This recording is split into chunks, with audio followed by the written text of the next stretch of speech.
Ang hirap mag-isip kung anong lulutuin, kaya ang naisip ko na lang ay ito guys, papaya. Parang medyo habal na yung nakuha ko. Tapos ito, manok. Tsaka may tanim din ako dito na tanglad. So, so, magtinola na lang ako na manok.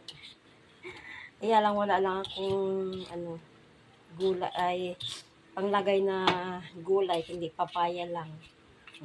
Sinabawan, tinola. Yan. Ang hirap mag-isip ng kung anong lulutuin. Diyos ko. Diba? Magtitinolang manok na lang ako. Kami kami ng aking kaya. Wala ko na. Madalang manok. Madalang din natin. Yan guys. Dito kami siya.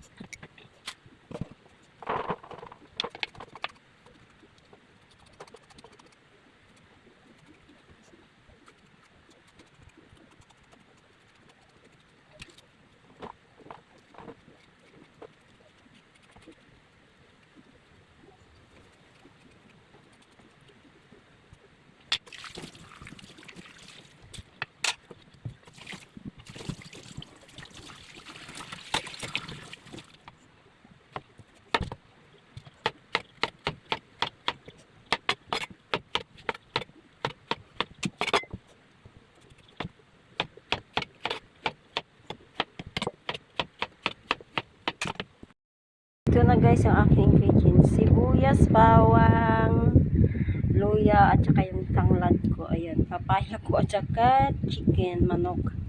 Ayan guys, nagisa na ako ng bawang, luya, sibuyas. Nagisa na ako. Pati balat ng bawang nilalagay ko. Nagasan ko naman ng maigi. Kasi gusto ko yung may kasamang balat kasi ano din yan. Ang pabango. Yung aking chicken, inilagay ko na. Masayaw yung kawali ko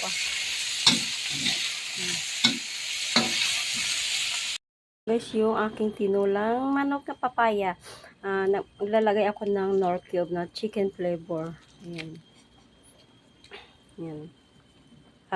Pag-isa ko kanina, wala akong paminta kasi nga naubusan po ako ng paminta. Ayan, ito po yung aking tanglad. Ay, masarap sana kung may dahon ng malunggay o dahon ng sili. Kaya lang may sili ako na labuyo. Kaya lang pangit yung mga dahon at sobrang liit. Ayan. Tanim ko rin ito yung aking papaya. Tanim ko rin to yung aking yung tanglad, lemongrass. Kasi marami ako dito pananim. Ayan. So walang problema pag nagluto ako. Ayan. Ayan po ang aking tinola. Malapit na yan siya maluto. Sinabay ko na sa manok. Kasi ang manok madali lang to siya maluto.